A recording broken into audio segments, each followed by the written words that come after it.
Hello, hello. Hello. How are you, Sarah Malka? Baruch Hashem, doing well. How about you and Simcha and Baruch family? Hashem, everybody's well. Good. Yeah. Thank God. Okay. Getting ready for Shabbos. Yes. I relate. Yeah, Baruch Hashem. It seems to come one Shabbos into our next Shabbos very quickly. It does. I was just thinking about that today. Yeah, it's quite phenomenal. Excuse me a second while I just get online here. We're online right now. We're live.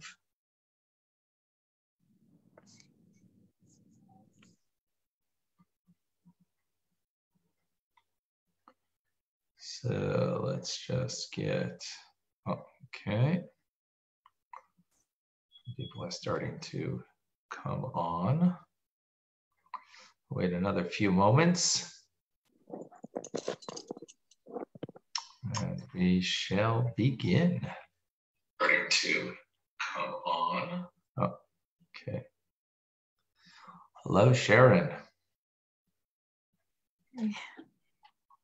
Hi, Rabbi Erev Tov. Good Erev Shabbos. Absolutely. Thank you.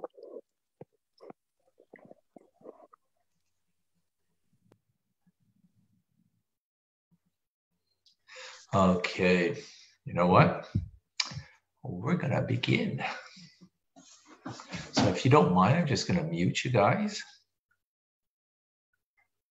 Nothing personal.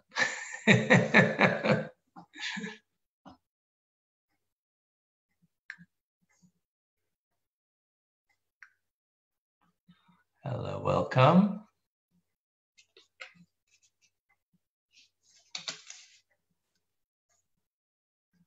All right.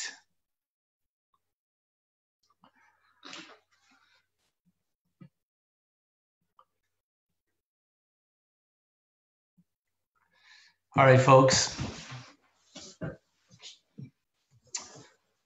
Thank you for joining.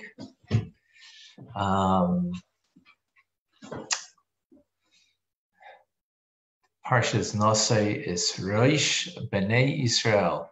It's Rosh Bnei Gershon, actually. Sorry. So we've spoken throughout the week. Nosei means to lift up the head, which is a powerful statement. In the counting of people, counting of the tribe of Levi, we need to lift up the head. Everybody counts, every head counts. And we need to lift it up rather than anything contrary to that. We spoke earlier this week about what's going on in the world and how important it is, the notion of what the Parsha teaches us, this idea of counting, which we spoke about last week, it continues the counting this week. Just want to reiterate that point. When we look in the Torah, we see two types of counting, or two sentiments about counting. One, it brings about a pandemic, when you count the Jewish people, and the other one is that it's something that God cherishes. So which one is it? Well, kind of depends on us. It depends on us and how we're counting. Well, the count is very simple. Every person is counted for one, not more, not less. So on the negative side, that could be taken that you are merely just a number, dehumanized and brought down to merely just a number. Or you're a number that equalizes all of us, an equal number. We're all one, representing the one above, God himself. In other words, our value is not because of our function, not of what we do great, but of the fact that we're a creation of God. We're one and invaluable. So that's what the counting of this week's Parsha, which is a continuation from last week, and this week adds to Noseis, that in that count, it's uplifting. It's uplifting the head. So with that notion, I want to continue with another thought. This is a thought that we've expressed earlier in the week. Let's continue with that thought.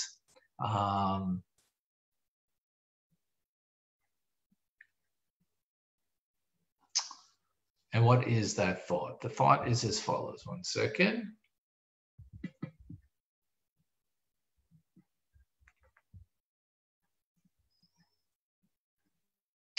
The thought is as follows. The Baal Shem Tov, who we celebrated this past Yortzeit on Shavuos, so he made a very profound insight into the teachings of Shlomo Melech, King Solomon. King Solomon said something that the Alter Rebbe actually quotes in Tanya that we learned recently. We're going to get a little twist on that teaching.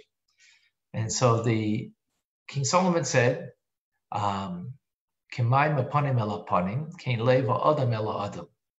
that the reflection of a person on the face of the water, you get a reflection back. So is the heart of the person to one person to another.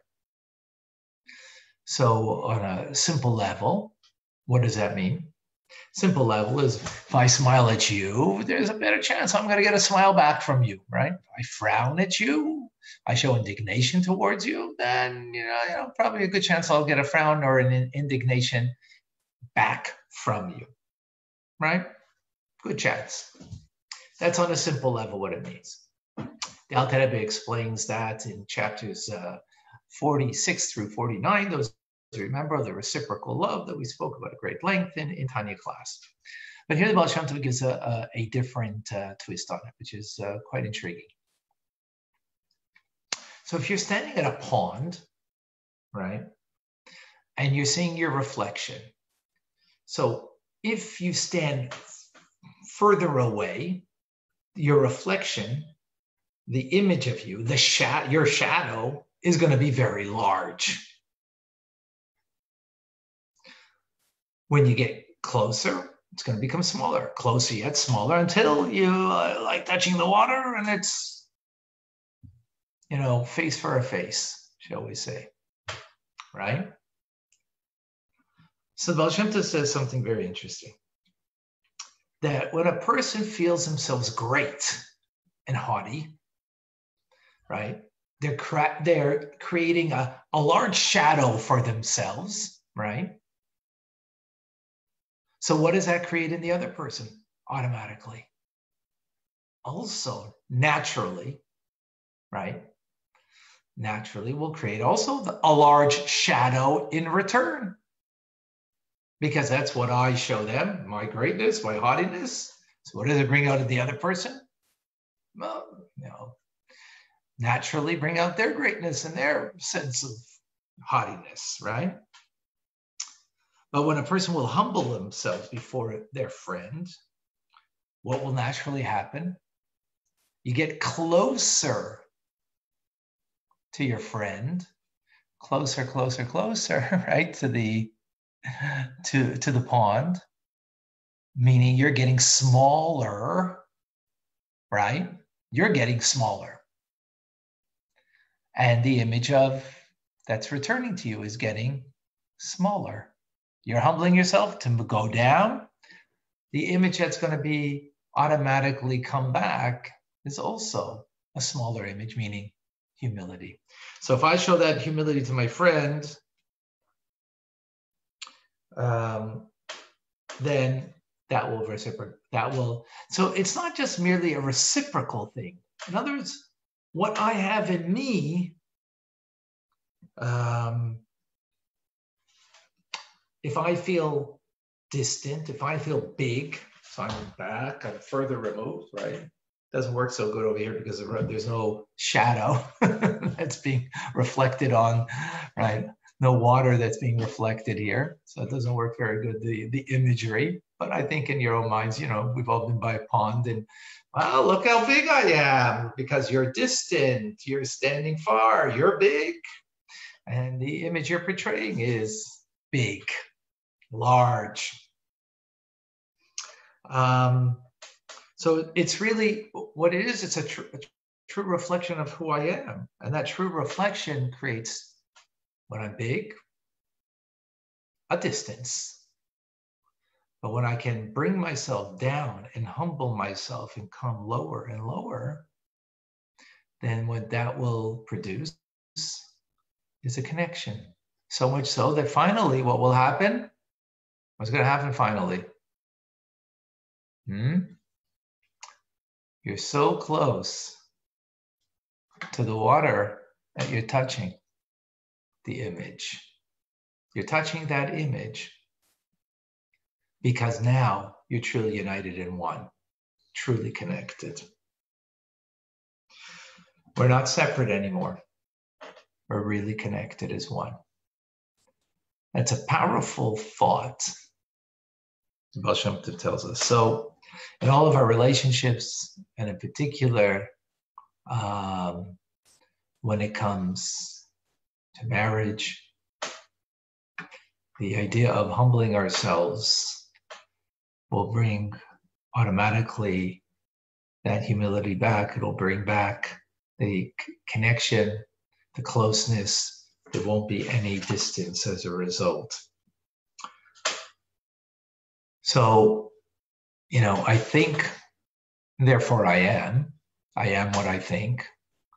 But here it goes a step further. I think, therefore you are, because then in relation to you, that will be the reflection that I help to create in you. Powerful idea. So there's a beautiful story that helps illustrate this notion. There's a father and son that lived together in a deep, cold Russian town that, harsh cold winters. The father was old and frail. The son was young and strong. And the cold winter, they only had one warm fur coat. And they kind of debated between themselves on who should wear the coat. So the father felt he's old and frail. He should wear the coat. The son felt, well, true, he's old and frail, but he stays home and he's got the comfort of the home. And whatever kind of fire and warmth that we have in the home, he has something. He, on the other hand, worked outside, and he needed a coat. He was working outside in the winter. He needed the coat. Yes, he was strong, but freezing cold outside is much worse than it was in the somewhat warmth, not that much warmth, but a little warmth that there was in the home. They know what to do, so they went to the rabbi. They went to the rabbi to ask the rabbi, Rabbi, we each have a good argument and we can't figure out what we should do. We can't figure out who's right. So the rabbi said, you know what? I got to think this one over. Could you come back in a couple of days? He says, all right. Anyways, when the father and the son leave the rabbi, I guess being in the rabbi's presence, it kind of inspired them. And the son thinks to himself, my gosh, what kind of son am I? This is my father. He's old and frail. How could I think I should have the coat? Yes, I'm working outside, but I'm young. I have the koyach. I have the strength. How could I be that way? How could I be that way? And in turn, the father's thinking to himself, what kind of father am I? Caring about my son. He's working for me, that we should have food. He's working that we should have a little fire in the house. Not, we don't have that much, but a little bit. How could I not give him the coat? He's working in freezing cold weather. And he felt terrible. And by the time they got home, they were now had a different argument. Each one was arguing and saying, you take the coat. And the other one saying, no, you take the coat. You take the coat. So you know what you do when you have an argument? What do? Go to the rabbi. So they went back to the rabbi. Rabbi, we got a problem here. The son says, I have to honor my father, keep it aveh. He has to have the coat. I'm strong, I'm healthy, I'll manage. Father says, no, absolutely not. I won't hear of it. I have a little warmth that there's in the house, and my son works hard, and he's working for the both of us. I won't hear of it. He's got to have it.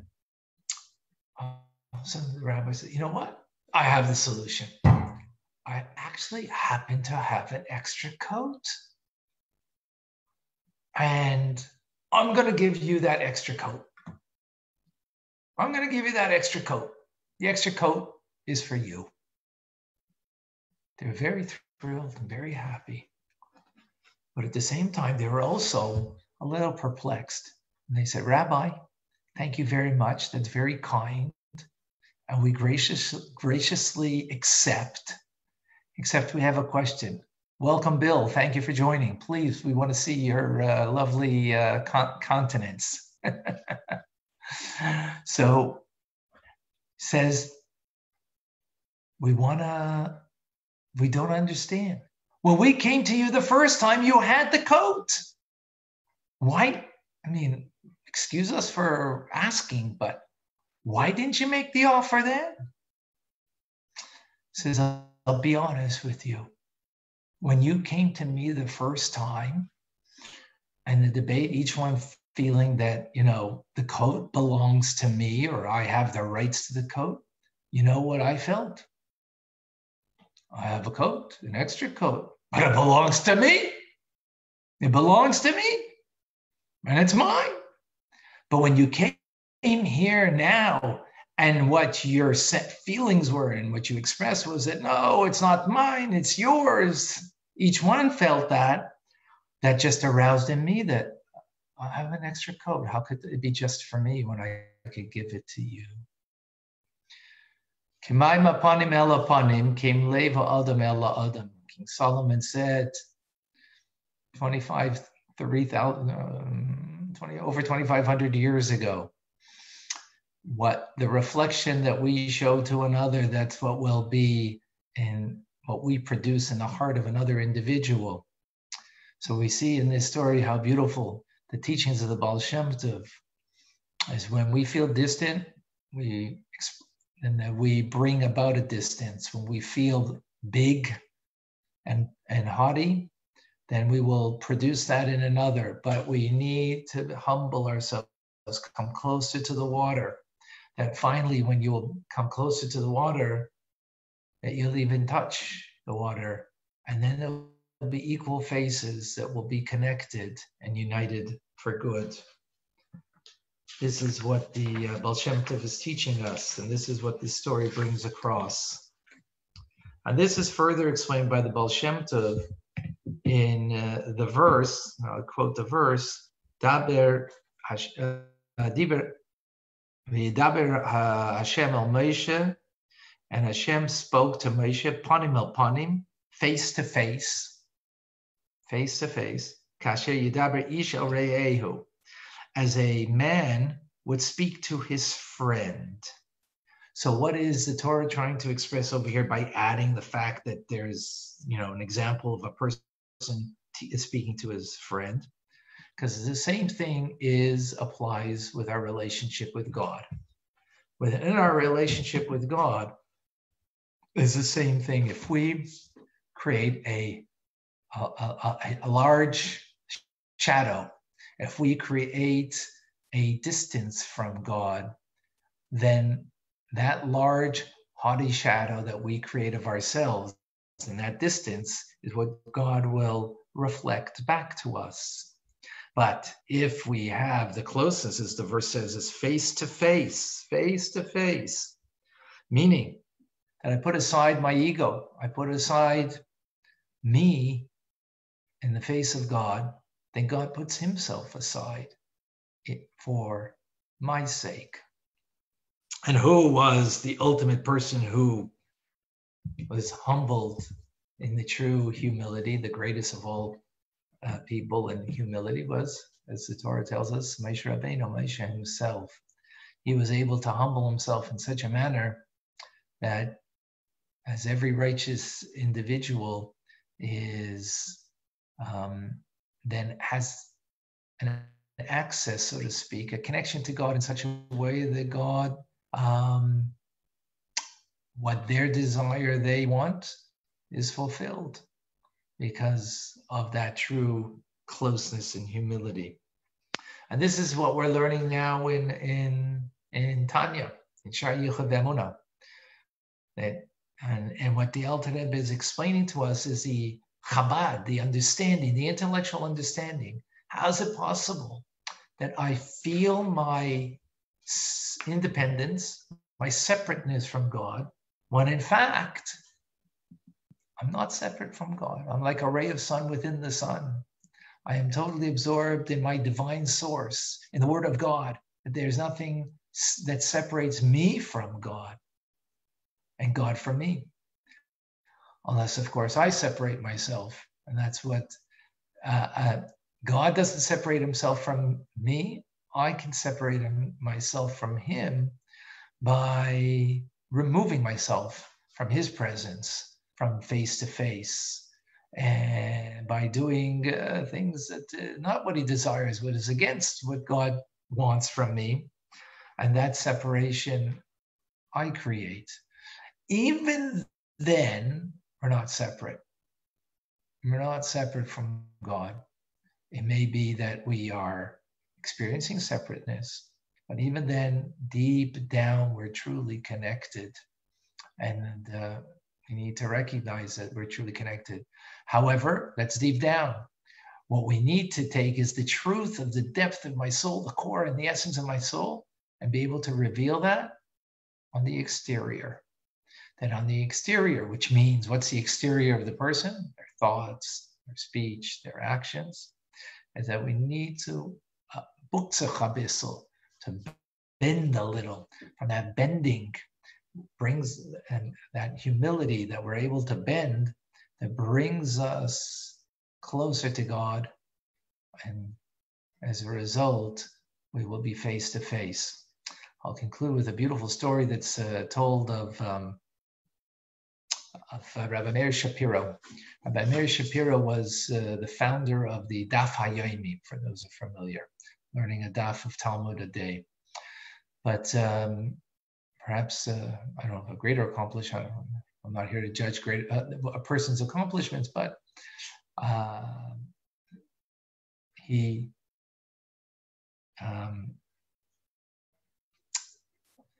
was the founder of the Chachmei Lublin Yeshiva in Lublin, in Poland. I don't know if it was in the 20s or the early 30s. I don't recall when the yeshiva opened up. And it was at that time, it was like a huge yeshiva with a place that, hundreds, if not, I don't know if it's thousands, I don't know, with a dormitory. And it was like a beautiful edifice that was a great accomplishment in its day. But before that, yeshivas were, in Europe, or in towns, in smaller towns with, more dilapidated conditions, shall we say. So in the inauguration of the yeshiva, many of the great scholars, Rosh Yeshivas, and Rebbes from Poland, they gathered together, and each one spoke about the greatness of what he accomplished. So one of the speakers, he got up in a righteous individual, a Rebbe, and he says, I would like to know what he did unbeknownst to others in a manner that he bent himself, humbled himself to such a degree that God gave him this great accomplishment. So he turned it and twisted it the other way. The great accomplishment was not his greatness. That was a consequence of where he really stood great. He stood great, and this is what the question he asked, he didn't have an answer to the question. In other words, he did something that was remarkable, not in building this great edifice, this great yeshiva, but something could have been a small incident, but huge in the sense that he had to humble himself. He had to bend himself. He had to bring his face to the water in a manner that might have been not so comfortable, not so easy, not so pleasant, but he did it. And because of that, he said, this righteous person, that was his merit that he could now do what he did. Very different way to look at things. A very different way to look at things. So, folks, in the stillness of our heart, there are moments that we in Yiddish says bucken sich, to bend oneself, to humble oneself in a way that not with any fanfare, but because this is the right thing. And even though it might be difficult, it might even be painful, but one does it.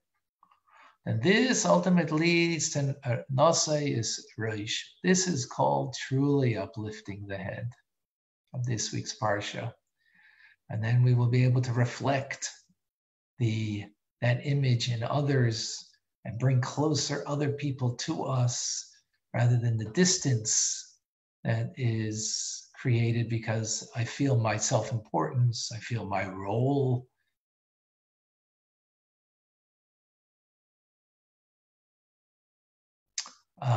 Which creates then the distance. And this is the answer to the calamity that happened in the last week, this past week, and all of the things, all of the fires that are raging in the United States in particular, but throughout the world in a certain way. This is a message for all. So I want to wish everybody a wonderful Shabbos. Should have not just a peaceful Shabbos, but a meaningful, engaging one, a joyful one, lots of simcha. And Mitzvah Hashem, I'll remind you, Sunday night, 6:30, we'll continue our engagement together. Anybody want to say good Shabbos? Say good Shabbos. Anybody want to has a question or a comment? Feel free. Don't be bashful. Bill, you must have a question. No, not a question. I just want to say Shabbat Shalom to everybody. And it's so good to see Israel because I hardly see him anymore. I used to see him every time I went to synagogue to give a shake hand to Israel. He always calls out my name. So it's good to see everybody. Everybody should be well. Enjoy the weather we have today. And as you were talking, it hit here in Canada too. Yes. There was plenty destruction happening. And we're sorry that it happened. Did it your store? Oh my goodness. You got it? It was a mob. Oh my gosh. They broke. Oh, the videos that I saw were from your, I was thinking of you. It was from your store. Oh my gosh. So whatever they did for this movement, they destroyed it. And this kind of glass, 4 feet wide by 12 feet tall, somebody could have been gravely injured in breaking glass like that. You're talking hundreds of pounds of glass. They were completely without any type of, they had no inhibitions. It was terrible. Yeah. So I don't want to go further into that, but it was a horrible scene. And when I saw the videos, it was heartbreaking. And Sorry. I can tell you also, there is a a lack of respect by so many youth. I don't want to say so many, by some youth. I was down there at 9:30 at night because the alarm company called and I was called down. Police presence, you can't imagine how many police were there guarding the store. Already too late, the looting was done. But 3 hours later, and this is now so far past everything, there were still people walking on the street. Of course, on the other side of the street, the police wouldn't let anybody on the side of the street where all the damage was being happened. And there are groups of people and they start shouting in French, not nice things to the police. So it's a mentality of mob, and I'm thinking, every one of these people, they had parents. They went to school. What did they learn in school? What did the parents teach them? How could they be like this? They didn't learn what we just learned. Exactly. So that was my comment. Now someone else can talk, not me. Yana? Karen, Sarmalka. What's going to happen to you? Thank you, Israel. Sorry that you had to go through all of that, Bill. It just shows the mentality of what we have. I don't know what to say to you. I'm very sorry that you had to experience it. Obviously, you don't deserve it. It's a reflection of what the youth is today, which is pitiful. Oh, like Bill said, some of the youth. We should. So if I can interject, I will tell you that the next day we had many people come to the store and knock on the window and say, "Can we come in and help clean up? We're so hurt by what happened." These weren't even customers, some of them. They're just people that saw what happened. "Can we come help clean up? We'll sweep the glass. We'll do anything you want to do." Of course, we had to do inventory. We couldn't have strange people in there, but there was nice people that came down to lend a helping hand. So it's not everybody's bad. They got a mob. Youngsters got a mob mentality. When we have the Zikron Kedoshim in full force, where we can get people together, I'll tell you some more of the story that happened, my personal experience with my wife. All right. Well, Let us share good news. Yeah. Let us share good news. Only good things. Hashem should bless, and we should have a wonderful. This should not take away from your Shabbos. Absolutely not. And maybe the last thing that happened to you, worst bad thing that happened to you. Yeah, Hashem should bless and only good things, and you should have a wonderful Shabbos. Okay. And by the way, we do have services here now that's all permissible. So please come and join us. And we have a little, a little something afterwards, and we have a little fabringen, and we have a good time. So everybody. Like it was their property, not you yourself. Yeah. All right, everybody. Okay, good Shabbos, everybody. Be well. Good Shabbos. Bye-bye now. Shabbos, be well. Good Shabbos. Good Shabbos, Malka, Batya, Sharon, Israel, Bill, Zev. Only good things. Thank you. Okay. Sorry it happened to you.